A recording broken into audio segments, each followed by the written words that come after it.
This is Writers on Film, the only podcast dedicated to books on cinema.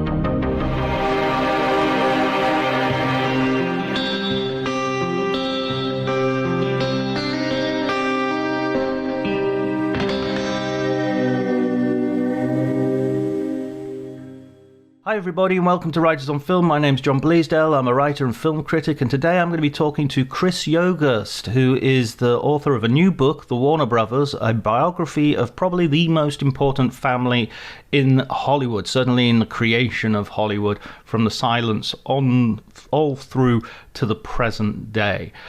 If you enjoy the conversation, please remember to leave a review if you can, but before you do any of that, enjoy the conversation.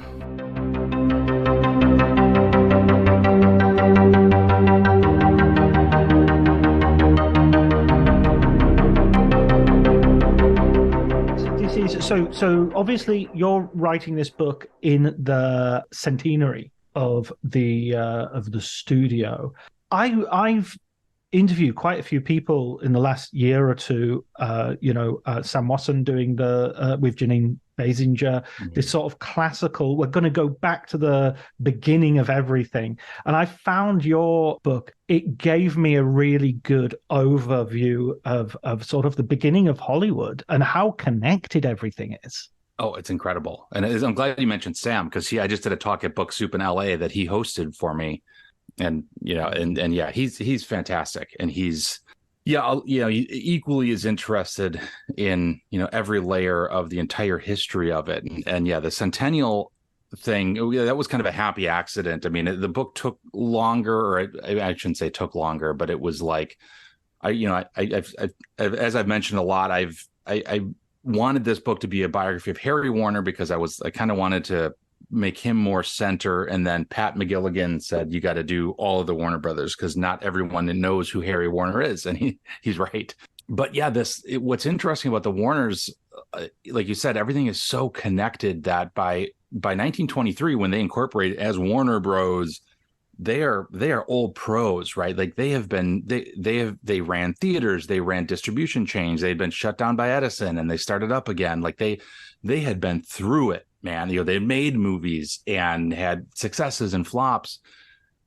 So, and even then, even the we think of, Hollywood's golden age is kind of starting in the 20s. A lot of silent film purists will go before that, which I won't argue with either. But how connected everything was by like 1912, right? Like all these people, everyone knew who everyone was, Laemmle and Fox and the Warners and Lasky. They all knew everybody already. And, you would have thought that 10 years from then, it was going to be this booming industry that was going to be leading the world for generations. Yeah, that's what's crazy, is because we're watching it, with the benefit of hindsight, and we're seeing these guys on the ground floor of this amazing industry. But there's absolutely no evidence at the time that is going to happen. I mean, they're on the next fad. I mean, they're selling sort of Nickelodeon style events that aren't even films at a certain point. And with Warner's, they were entrepreneurs. It was just in their blood, this just desire to get ahead and not go back to where they came from. And I'm glad you said fad. That's a perfect word, because they ran bicycle shops, they ran bowling alleys, grocery stores, butcher shops. I mean, all of it. They tried it, and they're like, oh, this is the next thing. This is the next thing. So they were. But I think that what that speaks to is the type of movies they ended up greenlighting, decades later, because they always tried to have their finger on the pulse of the culture, right? And that's exactly what their movies were doing. So they were doing essentially the same thing, by jumping on the bicycle fad, doing it just slightly too late. But it was really no different than like, hey, what's in the headlines? What are people talking about? Let's make a movie about that and engage in our culture. So they're just doing it on a bigger scale, right? But it's the same mentality that drove them to success in Hollywood that they were doing very small time in Ohio and Philly. Yeah, well, let's go back even further than that, because they're really influenced by their family and about the fact that they're coming from Europe. Where are they from, and what sort of what is the old country background that they're coming out of? So it's what is now Poland, and the word the city that they're from, I always hesitate to try to pronounce it. I got to figure out who knows how to pronounce it, so I'm not going to embarrass myself. But it starts with a K. But yeah, that's where Ben and Pearl, are living there, and they are. I mean, it's very much. I mean, from what was described by the family or to the family from people who could remember. It sounds a lot like what we hear about 1937, 38, 39 in Poland, where you're living in fear, you're practicing your faith in secret, and I mean it is just not safe. So they decide to get out, and it's the kind of a similar story to a lot of people, where one of Ben's friends goes to New York and writes him, it's like, oh, everything is better here. So Ben goes.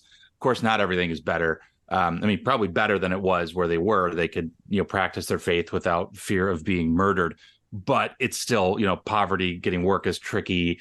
And, it's a kind of story where you make enough money, you send for some of your family, you make a little bit more money. Eventually, you get everybody here. And then it was a slow burn to, I know there's the famous story of the shoe repair shop that Harry, is the oldest, was working with him on. But I mean, he had all kinds of jobs. He was a fur trader for a while. So all over the place, they ran the grocery store, like I said, but they were very, very determined. So the parents, really, that influence came through to the entire family, top to bottom. But also one of the things that really solidified the family that came from both parents was this like all for one and one for all mentality. And that's why the family was so close. Of course, Jack was always kind of the outlier in this, but they really taught the family that if they stuck together, regardless of if you're in the middle of a big success or a big failure, that you will be okay.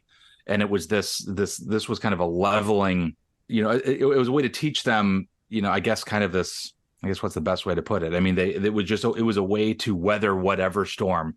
And, coming from what they did and everything they did, not only growing up overseas, but then also weathering what they did here in the States, that they taught their kids that you can pretty much prevail through anything.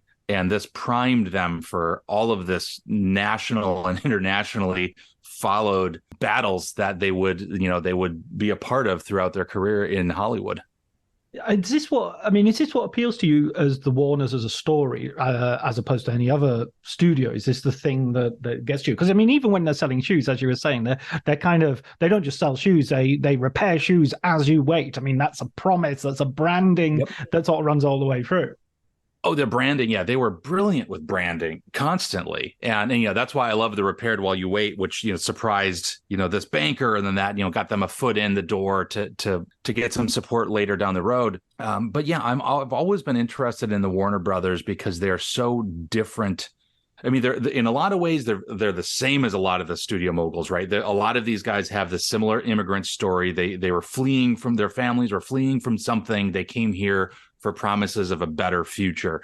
So that tracks with almost all of them, probably all of them. But yeah, with the Warner Brothers, it's that branding and setting themselves apart from everyone else in town, whether it was from other shoe shops or other movie studios. They were doing that same thing, and they're always trying to find their niche, right? Like what makes us different. And they did that. I mean, yeah, that's what's so cool about learning about these early businesses. There's so many things that are actually similar to the Hollywood studio decades later. So they start in film, as we sort of hinted at earlier, kind of with right at the very beginning, and with silent films, and even prior to that, with sort of these event, almost like sideshows, I guess. And then when they move out to California, it's kind of fleeing Edison and his guys, his thugs, really. Oh, absolutely. Yeah. They were, they had the Duquesne film distribution company that got shut down by Edison. But yeah, a lot of people were going out to LA just because it was harder for Edison's attack dogs to keep an eye on them. And yeah, by the late teens, they were in LA. They had a lot that they built or that they bought or renting for a little while, not far from the Sea League Zoo. So the Sea League Zoo is famous because that's where the MGM Lion was. And, the Warner Brothers did an early serial called The Lost World, I believe, if I remember correctly. I got a picture in my book of it, and they used some of the zoo's animals in that and things like that. So yeah, they wanted to be somewhere. I mean, and not like, a lot of the other studios were doing the same thing. Like, where can we go and actually grow? Because that was the problem. They could only get so big before they would get pushback from Edison's trust, right? And of course, by the late teens, the trust was gone, but some of those threats were still there. Edison was still around. His company was still around.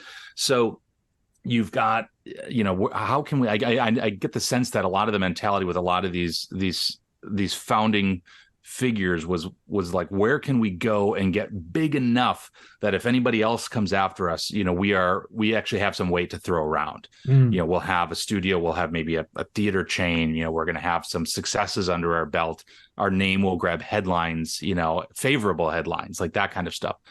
So they certainly did. And from like 1918 to 23 was a really pivotal time where they again, ripping from the headlines, they did My 4 Years in Germany, where they licensed this book. So they're also early on that trend too. Like, how can we license something that was popular, already built an audience?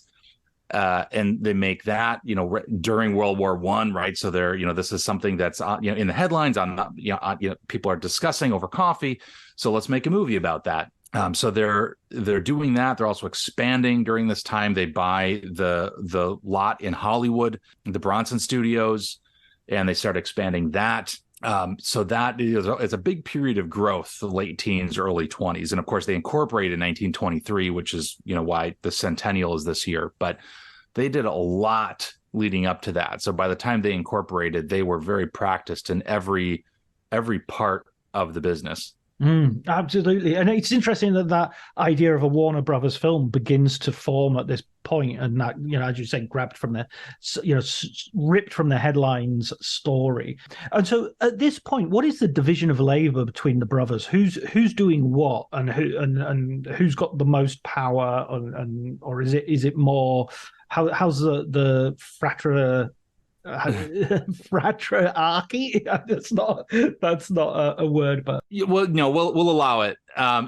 It's really, I mean, from the beginning, I mean, it's Harry and Albert are the older ones, so they're the ones from the beginning that, I mean, even as early as 1905, they are the ones who are managing the money, they're getting the loans, they're the business, kind of the business end of this. And Sam, like, their first theater, Sam was running the projector and doing a lot of the technical stuff, and Jack was pretty young yet, maybe taking tickets. And Jack tells stories of singing in his horrible voice so that you could clear people out in between showings.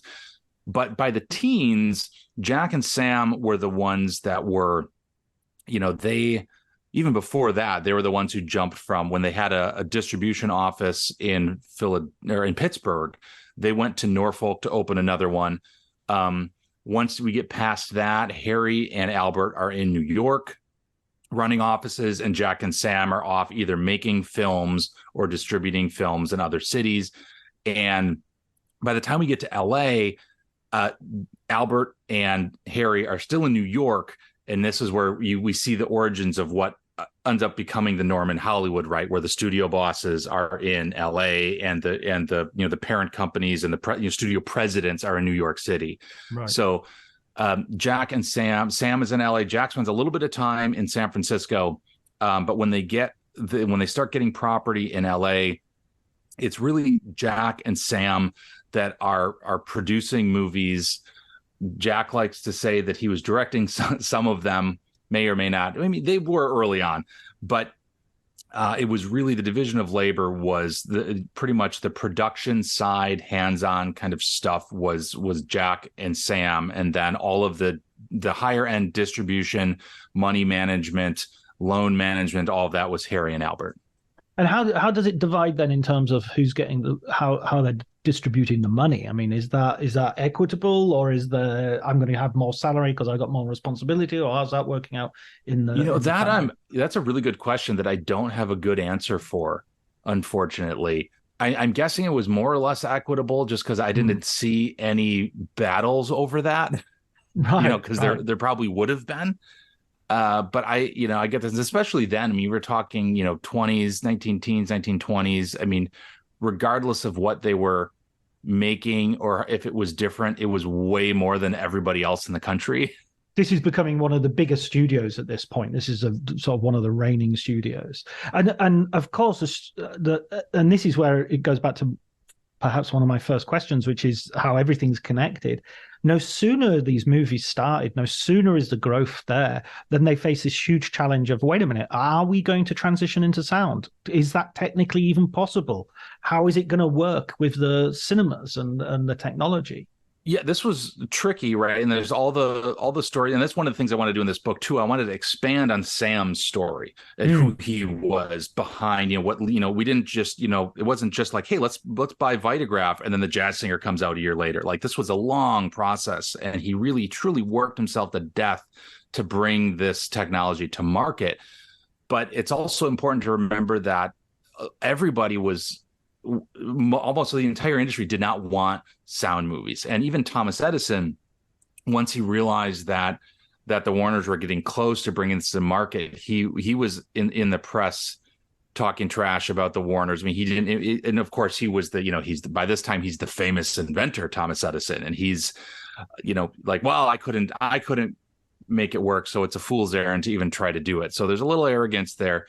But this goes back to Sam again, right? He was the one who got the projector to get them to open their first theater in 1905. So here he is again with the next technology that he worked tirelessly with some engineers at Western Electric, and both in LA, and then they bought Vitagraph in Brooklyn. And so he's in Brooklyn and he's in New York City renting out spaces, trying to find the best ways to get this really clunky technology to work. I mean, we got to remember, this was not, it was, William Fox actually had it right, but he had his own personal problems that were this slid back. But the sound on film technology is what took over. This was the sound on disc, where you've got to like start the projector and a wax record at the same time to make sure it's synced up. And if somebody bumps it, or sneezes and they're too close to the record, all of a sudden it's off. So I can't imagine what a nightmare this was to work on. But it was something that Sam could get and amplify. That was another big part of it. You got to remember, I mean, these speakers were not that great. So luckily you had a lot of these old movie houses and theaters that were constructed in a way that the sound would carry, they got stages. So there used to be people just talking in plays, and that sound would carry to the back. So you got to find the right places to put these speakers with whatever power you can get out of them so people in the back can hear. But you also, another thing you had pushing against was, silent movies were easy to sell internationally because you just change out the title or the intertitles, right? And whatever language, that's easier. If you record the entire thing in English, now you're stuck with English. And if you want to, redub it, that's a whole nother process. That's another, really expensive to do, which of course they did eventually.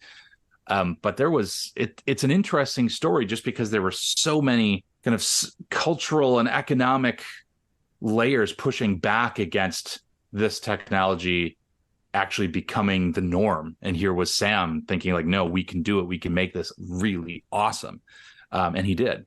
Yeah, absolutely. I mean, I'm thinking of the comedians, of course, like Chaplin, resisting and resisting and resisting. And I think rightly resisting because, when he brings out as great a film as The Great Dictator is, his voice is just awful. I just can't stand his voice. It's just like, it's sort of like, when he does that big speech at the end, he just sounds like a little pipsqueak. And it's just like, it's so uncharismatic. Whereas Laurel and Hardy, yes, they have to, they're beloved in Italy, for instance, because Alberto Sordi dubs Oliver Hardy. And so it adds to the personality. Right. Yeah. The sound, the transition is interesting. Well, that's one of the other things I learned just as an aside that was really fascinating, because of course Warner Brothers, like everyone else, they were starting to build stars, right? And you're investing, of course they had Rin Tin Tin, but they also had Monty Blue, who we don't really remember much today because he was in silent movies and was big and then was gone. And Monty Blue is one of these people that Jack kept on the payroll. Anybody that didn't really make that transition to the new industry in the 30s, he kept on the payroll, which is something that's, for Jack and all of his faults, which are many, he was, it was one of the things I learned in this book is that he was good to a lot of people, just not his family. So, right. We have all these, and some of his stars. But there was, every now and again, these kind of stories would pop out where he was like surprisingly good to people. And this was, and that was one of them. Yeah. The Silent Stars. He really, the people that helped build the studio really helped them out after that. And when you're coming into the 20s and 30s and you're coming into the sound period proper, their choice of stars seem to be a lot of those people who you would look at today, and they would be the exemplars of what we think of as golden Hollywood. Humphrey Bogart, Edward G. Robinson, Bette Davis. All those wonderful faces and names. Oh yeah, they were. Yeah, they did a really good job building celebrity around the type of movies they like to make, right? And, so of course they're movies that they're ripped from the headlines, the gritty kind of salt of the earth type movies, right? During the Depression, they're making movies about the Depression, not escapist movies about, a better world. So they develop very similar stars, right? You mentioned Robinson and Cagney, right? We've got these city boys, right? To quote Robert Sklar, that really mesh with the type of brash movie that they like to make, but then also, right, similar, right, Bette Davis and Olivia de Havilland, right? You've got these aren't the kinds of women you see at other studios, right? Like these aren't just pretty faces, right? You don't want to mess with these women, right? They will take you down. And Warner Brothers did a really good job also cultivating. I mean, one of my favorite stars of the 30s is Joan Blondell, right? I mean, she's like a lot of people, we talk about Bette Davis a lot, but it's like, man, Joan Blondell was every bit a badass as Bette Davis. I think Bette Davis, she was just better at going, pushing back against her bosses than Joan Blondell was. But on screen, I for my money, it's hard to beat Joan Blondell in the early 30s. And yeah, it was top to bottom, big stars, little stars, supporting stars, supporting talent. I mean, they all there's like, at the second if you turn on TCM in the middle of a movie and you don't know it, you'll be able to know if it's a Warner Brothers movie just by the types of characters that are on the screen. And I feel like that influence was very much top down. I mean, the kinds of movies that got greenlit, the kind of attitudes that the brothers had, they were very public. Harry was very public, giving a lot of speeches, gave a lot of talks on the lot for his employees. So I feel like that attitude was cultivated from the top and really taken care of. I mean, throughout, so as long as the Warner Brothers were running the studio, it was very much kind of the tough, gritty studio that we love. And it's kind of there's a sort of paternalism as well, in the sense that every year he gives this sort of Christmas address or end of year address to everyone as all like, okay, in the family, this is what we're all about, and we're all about bringing peace and communicating and all this until the war happens, and then it's like, now we're all about getting ready to go to war. Right. Right. Well, I mean, and that was part of their genius, though. They were really good at reading the social and political winds, and they knew. And this is why they were so ahead of everyone on the Nazi front, and that's why the Office of War Information had a lot of faith in Warner Brothers right after Pearl Harbor, because they were the ones who were pushing against the Nazis already before it was they were technically able to do it because of the production code. I watched I Was a Nazi Spy, or is it Confessions of a Nazi Spy? Confessions of a Nazi Spy, yeah. I watched that as in preparation for the interview, because I'd never seen it, and reading your book, I was just like, this is one film that I can't not watch for talking to Chris, especially after reading your earlier book as well about, Hollywood versus Hitler. What a great film. I really enjoyed it. I mean, it's obviously propaganda. It's obviously, it's because it feels like a documentary in parts. And the speeches to the jury / audience.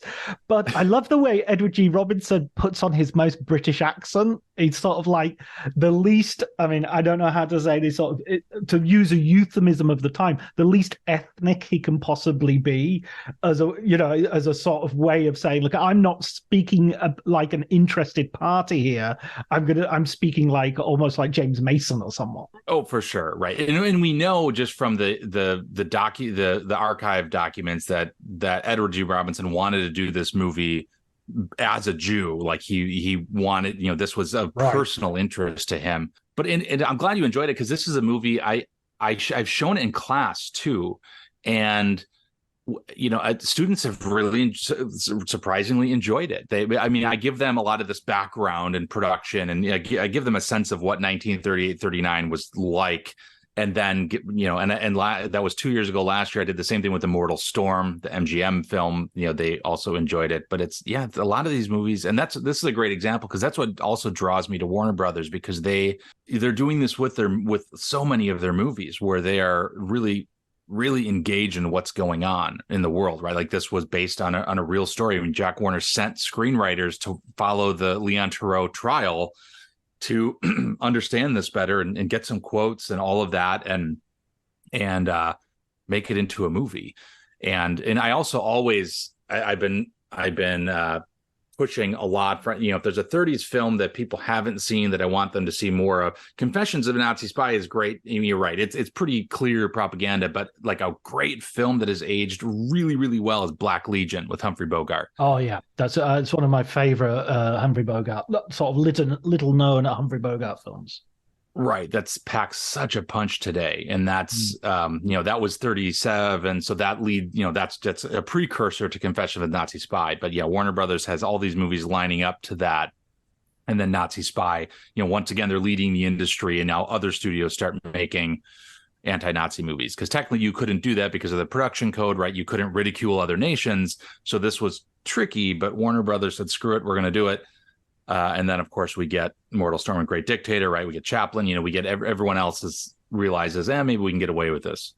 Yeah, and I mean, the interesting thing is as well that you see them defining America in a way that it hasn't really been defined before, because they're defining America as a place of equality, of the minorities are protected, of religious observance is protected, and all these things are, it's kind of open to debate whether you could truly define America in those terms prior. You've got it kind of, the Nazis, in a way, are a good enemy to go against in this sense, because it makes the good stuff really good. Oh, right. Well, and the thing to remember here, and we talked about this last time I was on with my previous book, when we look back now, it's easy to, the Nazis are such like a stereotypical, like easy enemy. But in 1939, the country, the United States was really divided on whether or not to even step in to go against the Nazis. So, and that's why the U.S. Senate went after Hollywood. Fast forward to today, when even as we speak, I think that Congress is forwarding a bill which has withdrawn help to Ukraine. Oh, right. And that's why I keep mentioning, I'm like, you couldn't have a better parallel to like Poland 1939 than Ukraine right now. And I don't know how people don't understand that. I mean, it's plain as day. But right, there's a similar kind of, it'll probably be another thing. We look back in history, and people, I'll have to explain to my daughter, like, yeah, people were divided on this. And it was the same thing, right? There was the isolationists and the interventionists, and there was a lot of, and a lot of people were rightfully kind of frustrated about a lot of things that happened after World War I. So there was some of these people that were understandably hesitant, but there were other people who were hesitant because they were sympathetic to the Nazis, which is a whole other thing, including a lot of the U.S. senators. So Warner Brothers was pushing against that, and that's one of the things that Harry was, like you said, he was giving. He would give in the Warner Club News. He would write these little speeches, and he would talk about this. I mean, it wasn't just it wasn't phony. I mean, anybody who knew him, his family, his kids, people who worked with him. I mean, Harry was he really truly believed that the Warner Brothers studio and movies in general could be a source for good and equality, and it could bring people together and build bridges. And that was something that's why you have, like, right, the Warner Brothers slogans of, to educate and entertain. He used a lot, and that kind of thing. I mean, he really, really believed that movies could be a source of good in a world where so many things were falling apart. Yeah, that's almost like one of the reef ideas of the BBC. That we're not just here to push stuff out; we're here to educate people. And absolutely, when some of those battles that are coming up, they're on the right side when it comes to the war, and earlier than many other people, as you say, Black Legion is clearly about a sign of that. But then as you get into sort of murkier waters of the 50s, you get the Blacklists, and you get something which I think is an interesting thing. I was reading your book as we're undergoing a writer's strike and now an actor's strike. And it was interesting to sort of put these two parts together as well. So, let's do the Blacklist, but maybe we can go on the writer's strike as well quite quickly, because the Blacklist I feel a lot of people already know about. But what was the Warner Brothers sort of, they had a little bit of a contradictory stance, didn't they? Because they were like, nobody should lose their living because of their political beliefs, and then we're going to have a blacklist. Yeah, it's tricky, and this is where, like, one of the things that I found that really opened my eyes was, right, so again, Harry Warner defends the industry in his studio in 1941, and he actually told Jack not to waste his time with HUAC because he saw how phony these government officials were, and it was no different then as it was in 47. Even Ronald Reagan admits this in his memoir, that the House going after Hollywood they were looking for headlines, right? They were looking for publicity, that if we, look, Humphrey Bogart's flying in, right? Like that's going to get headlines, right? And Lauren Bacall and Danny Kaye and everybody coming in, the Committee for the First Amendment. So like you said, they're contradictory in the sense that they want to support their workers. And what I learned, and what really I think helped me see going back through all the Blacklist stuff again, because like you said, this is a horse that's been beaten dead for so long. But I don't know if you read Tom Doherty's Show Trial. No, I haven't. No. He would be a good person to have on here too. I think you'd love talking to him. He did a really good job trying to parse through the politics of the 30s and how it bled into the 40s, and how a lot of the studio bosses truly didn't care about the politics of their employees, but what they feared by 1947 was the political winds of the country, right? So if they look soft on communism, people are going to stop going to movies, and if people stop going to movies, now we're all out of work.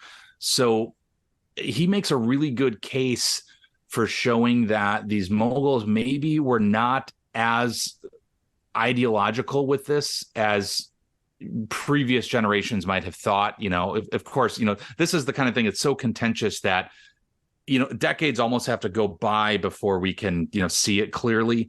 And also maybe Dalton Trumbo was right. Maybe this was only victims, right? Like it was just a bad time.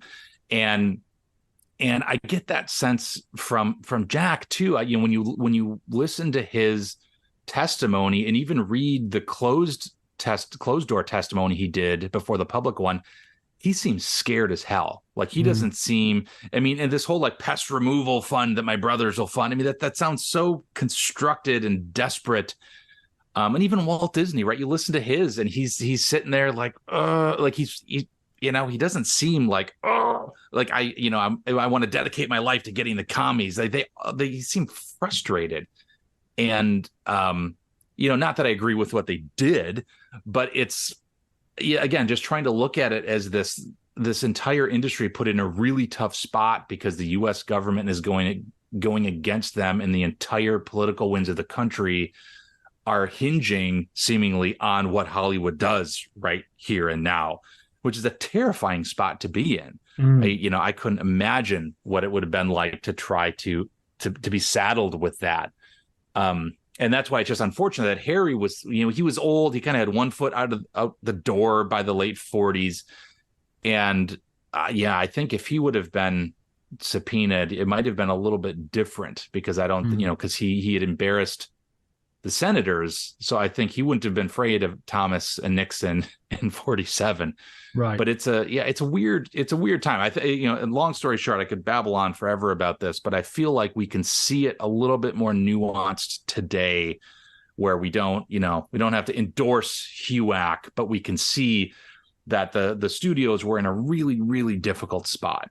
Right. Right. And yeah, and the pressures. I mean, you can kind of see it as well today in the sense of like the pressures of feeling like you're about to be cancelled and your whole career is going to go down the tubes. That okay, you don't want to give you don't want to say to anyone, look, it's a little bit more nuanced than just outright condemnation or outright support. But the minute nuance enters the argument, you've kind of lost. You're going to be beaten to death by both sides.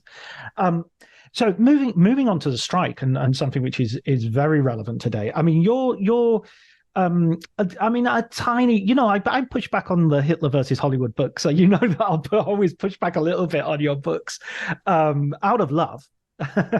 Always. I know the sort of gangster background of the union and the infiltration of the unions and that violence it's horrific, and that's there's nothing. But I kind of wanted to know a little bit more about why were the strikes? I mean, these people obviously were feeling like the work practices where they were working weren't, they were seeing the studio bosses living off the fat of the land, and they felt they were contributing to that, and they weren't getting a fair shake. So I just felt there was a little. It just felt like this is the unions against the Warners, rather than, well, they could have also treated the workers a little bit better and maybe avoided some of this. Oh, you're exactly right. No, and that's something I should have added another layer to, because when I was looking through this, I was seeing it more as like the mob against Warners, because right at this time, IATSE was, you had Bioff and Brown, and you had these mobsters that were literally murdering rival union members and stuff like that. So which is horrible as well. I mean, that's another thing.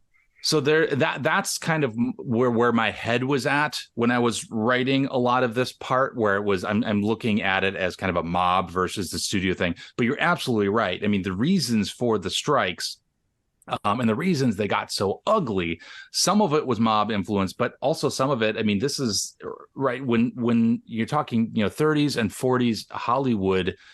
Working at these studios, even for the stars, was not glamorous, right? These were when we think of dream factories, the key word here is factory. Like, these were very, like, the day to day was very, the hour to hour experience during a day was very blue collar. I mean, it was tough, it was hot, the days were long, 6 days a week. So everybody had really good reason to push back. I mean, the contracts were oppressive. And I guess there's been so much written about that. I guess I felt like I didn't need to go back into that. But no, you're completely right, and I agree with you that there's there were layers of this uprising that maybe I just felt go without saying, but shouldn't go without saying, because we should remember this, that these were not always great places to work. And even for a lot of the celebrities, it was, but then if it's tough for Betty Davis, it's got to be really tough for that assistant director, right? Or the script girl, or, all the below the line labor that often gets forgotten, even in today's strikes, right? That gets, I just spent 10 days in LA doing research and some book talks, and I have friends that are writers and producers, and they're all they said that the attrition in Hollywood right now it's like 10-20% people that just had to go home because they can't afford to live in Los Angeles for however many months with no pay. So you're just you're losing big chunks of the industry as well, and it's going to be the very bottom that suffers the worst. So that's a really unfortunate part. And then restaurants that are going out of business and stuff, right? What's the temperature? What's the temperature there, metaphorically? What's the, how do you feel? Is it going to go on and on, or what's the? Well, there was just the news that everyone's, the WGA and the studios are coming back to the table, but I mean that the tension, you can feel it out there for sure. I mean, I was driving, from Burbank to the Herrick Library multiple days, and, driving past Disney and driving past Warner Brothers. There's people out there every day picketing. And one of my friends had said, I didn't see as many people at Universal when I drove by, and I was told, I must have missed this if it was covered in the trades, but I was told that what you're not supposed to do out there in the summer is trim the trees over the sidewalks because it's the hottest part of the year and it's gonna, it's bad for the trees. Universal cut back all the foliage so the sidewalks would be hot as hell for people picketing. I mean, so it got ugly really early on. So I mean, that's I'm sure was part of the same time when, I don't know if it was Iger or whoever came out and said, oh, we'll just wait until people start losing their homes. It's everyone is mad. I had dinner with a friend of a friend who's a captain in the WGA, and you just mention it and he starts getting hot. Right.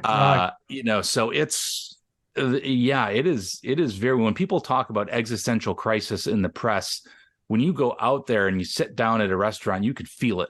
Yeah. Who knew that, putting your industry in the hands of a bunch of venture capitalists was a bad idea?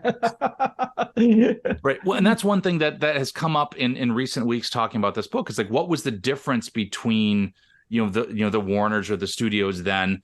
It's like on some, or what would they do now is a question that always comes up. And it's like, well, I'm sure, they push back on all the unions, all the stuff, they wanted complete control. So they would be doing some of the similar stuff of the guys today, I have no doubt. But the big difference, though, is that the Warners, like a lot of these other industry founders, they were movie people. They loved movies. Right. Harry Wright believed in the role of movies in the global society. I don't get that sense from these, the venture capitalists today, right? I don't know if Jeff Bezos has really thought about the power of movies, right? Yeah. So even though I think he bought Jack Warner's estate, right? But I don't know if he actually, but these people, for, like I said, we can talk about the ways they treated labor, but they truly believed in their product in a way that I'm not seeing currently. No, absolutely not. I was reading the other day that Netflix always cancel their shows after 2 seasons because the 3rd season, everybody gets pay bumps and everybody gets, sick pay and vacation pay and all this sort of stuff. So they cancel this and then they restart the same, the same type of thing, but with a vaguely different name. And it's just like for sure. And the version of that the studios would do, including Warner Brothers, like in the 30s and 40s, if they had a star that was on the rise and was coming to the end of a contract, and this person knows that, all right, well, I'm worth more now, they would say, hey, we're going to extend your contract for 7 years right now for the same pay. Yeah. Right. And then try to lock you into that before, now that you're famous, right? And that was what was a big part of a lot of the debates between, the studio and, Olivia de Havilland and Betty Davis and Cagney, the ones that pushed back the hardest. So it was that was the studio era version of exactly what Netflix was doing, right? I'd always have, I like the point you make in your book of always have like a slightly younger guy coming up as well, or slightly younger girl coming up as well, so that the Tab Hunter sort of role, he could, when James Dean dies, he's suddenly there and he's ready to step into all those roles. Right. Well, and like Warner Brothers, one of my favorite Warner Brothers films from the 50s, A Face in the Crowd, it's the same thing, right? When Andy Griffith's character, falls, Walter Matthau gives that good lecture at the end, like, hey, there's always going to be another one here, younger, and everyone's going to forget about you. And there was a lot of truth to that. Yeah, I mean, it's kind of funny as you get older as well. You get less angry at things. Of like, I used to get angry at music groups that I thought were particularly asinine, and it's like, there'll be at least 3 this decade. There's no point, right. I'll see their birth, their rise, and their death within the decade. I don't need to worry about it. So let's get to the final sort of tragedy of the book, really, which is the breakup of the family with Jack's betrayal of Harry in the this is it's Shakespearean. It is. Give us the gruesome details on this one. Oh yeah, so it really is. I mean, I kept going back and forth on what to call this, the chapter subtitle in here, and I when I was writing it, I just wrote the betrayal because that's what Cass Warner put in her book. Yeah. And I couldn't come up with a different way. That's what it is. It is that. And it's interesting because in recent months, I've been put in touch with Jack Warner's grandson, Greg Orr, and he pushes back on this a little bit because, he justifiably, he doesn't really defend Jack. He's a warts and all on Jack.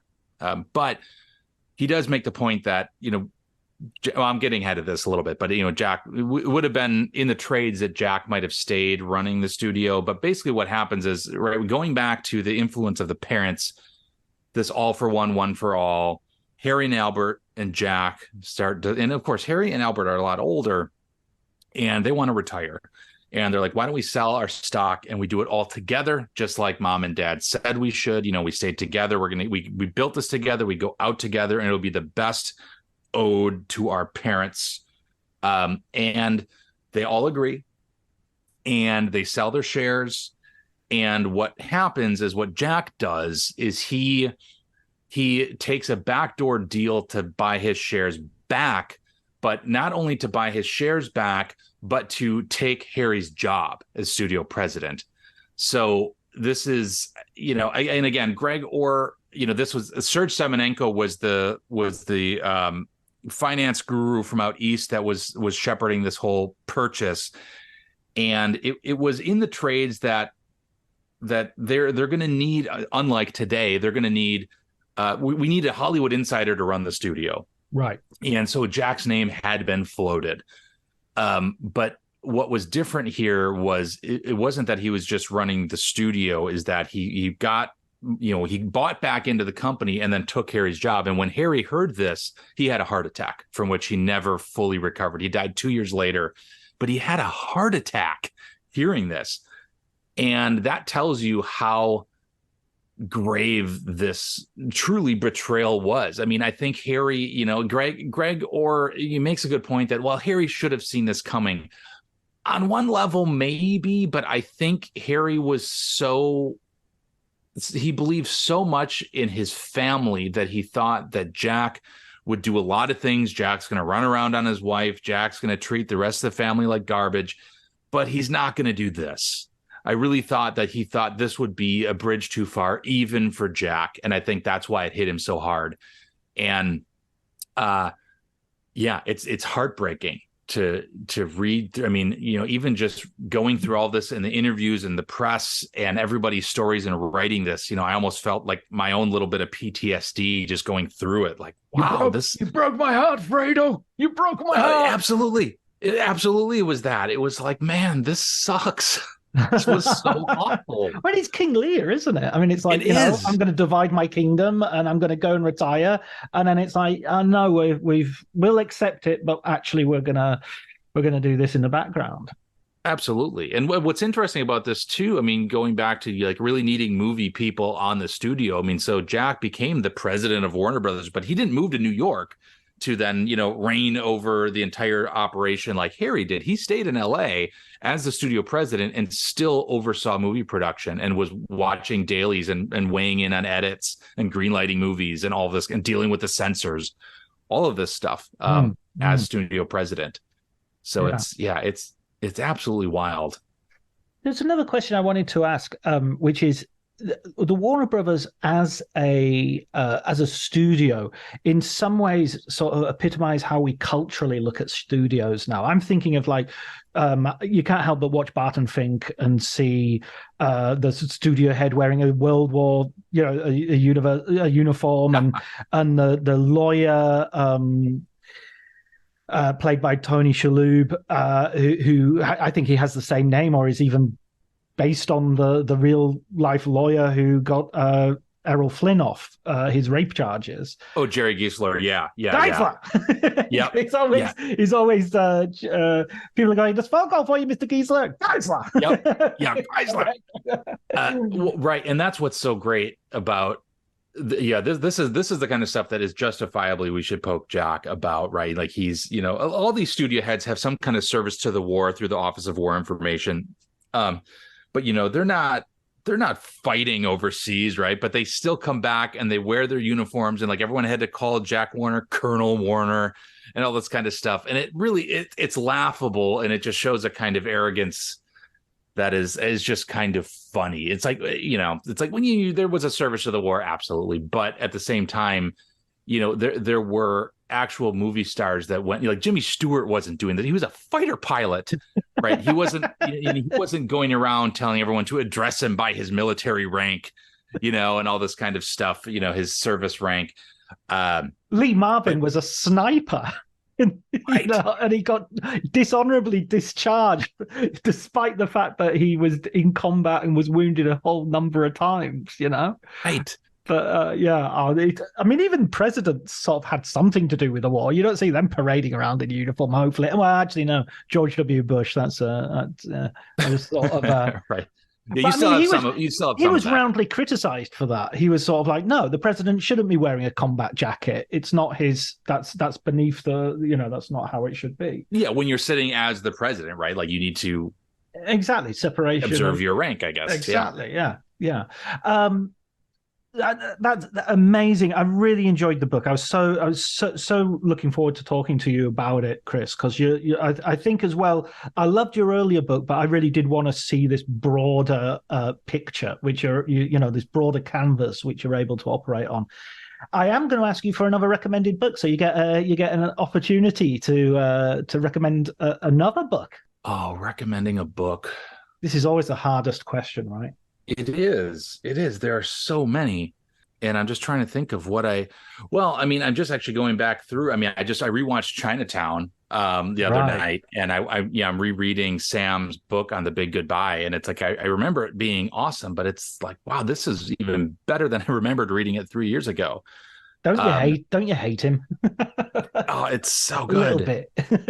And he's got a new one coming out on Coppola in November, I think, in a couple of months. And I'm also reading and another one. So that book, a lot of your listeners have probably read that. So one that you haven't read that I'm reading for a review is Scott Eyman's book on Chaplin. It's called Charlie Chaplin versus America. So it's a really interesting snap. I mean, he chronicles all Chaplin's entire life, but really focuses on how Chaplin was treated as the kind of social and cultural winds of the United States shifted, and how he was kind of railroaded by a lot of people. And the goal of he says from the beginning of the book, this book is, Chaplin was canceled in the 40s, and he's gonna try to save him. So that's coming out in like a month or so. So I finished that a couple of days ago. So I would recommend that. That's an upcoming book. Excellent. That I can recommend. Excellent. Oh, I'd love to get Scott on the show, actually, because he's I've read his book on John Wayne, and John Wayne is one of those characters who, I don't know, you sort of always have there as a kind of movie icon. Yep. And then you read Scott's book and you go back and you rewatch those movies and you think, oh my God, this guy's he's a really good actor. I can really see what he does, and I can appreciate it in a way. There's parallels between that book and the Chaplin one, in that these are two figures where there's so much mythology built up around them, and a lot of it is garbage. Right. So he's trying to cut through that. He does this really well in his John Wayne book too, because so much of John Wayne is interpreted today through that like unfortunate Playboy interview he gave. But so much of his life contradicts everything he said in that interview. And it's very similar with Chaplin, where there was a lot of FBI investigation and a lot of accusations and a lot of stuff. And there's certain things about Chaplin that's cringy. It's like, here was this 50-year-old guy who liked 18-year-old girls. And it's like, that's still weird, right? Maybe not illegal, but still definitely weird and cringy. But there was a lot of political stuff that he does a really good job parsing through, that I think it brings to life some of his later movies. And what I learned through that book is why I actually really like King of New York and some of these later movies, because I feel like we're getting the real Chaplin in a really interesting way. And Scott's book is a great asset to helping us, bring a lot more to those later movies, right? It's easy to love Great Dictator and Modern Times and City Lights and The Kid and all these, but it's not as easy to love those later films. And I think that book gives us the tools to really dive into those in a meaningful way. Yeah, I'm talking about Dana Stevens earlier before we were taping. There's the idea of limelight as well, and how he sort of cuts the scenes that he does with Keaton. There could be more of that, and he cuts it out because maybe he doesn't want to be compared to Keaton, and that's such an interesting chapter. Right. That there's some stories in Eyman's new book about that, about, people, fanning over Keaton and Chaplin getting really sad.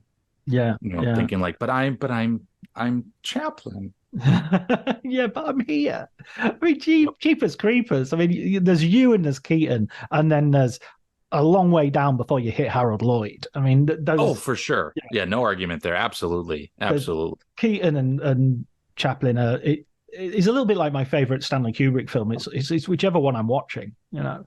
Yeah, for Yeah. sure. Yeah, those two are really in a league of their own. Yeah. And you can then we talked about this transition from silent to sound, right? I mean, when you look at Chaplin and Keaton, you can see why they didn't make as many sound movies, and why their careers were different, because it's like they were truly the peak of the medium as it was silent, and it still has an impact. I know a couple comedy writer, one comedy writer in LA who has worked on some big shows. I mean, he's told me a lot of people he knows out there still study silent comedy to inform their current writing. I mean, the cadence and everything. I mean, that you can still learn from that, right? When you're adding words. I mean, just the way they understood the beats and when when to take the fall, or when to make the face, or when to do nothing. It's incredible. How long between a setup and a callback you can stretch it, and yeah, absolutely. That you watch Sherlock Jr. and I think that film has everything you need to know about film comedy in there. I'm glad you mentioned that. I was just going to mention that film because I use in my intro class. In my intro to film class, I show that to students who've never seen. Most of them have never seen a black and white movie, let alone a silent movie. And it's a great one because it's like 45 minutes long, and it's it's not a big commitment, but they warm up to it real fast and start laughing at it like it's a brand new comedy made today. Yeah, I mean, it's incredible that it's almost, what was that, 24, so almost 100 years, and it's here. It still has that impact. It's incredible. It's on my top 10. It's on my top 10, absolutely. Well, listen, Chris, it's been wonderful talking to you as ever, and I hope everyone will read Warner Brothers. It's already out, right? It's already it came out on the 5th of September. Yep. Excellent. Okay, so everybody can order it straight away. Thanks, Chris. It's been great talking. Always a blast. Thank you.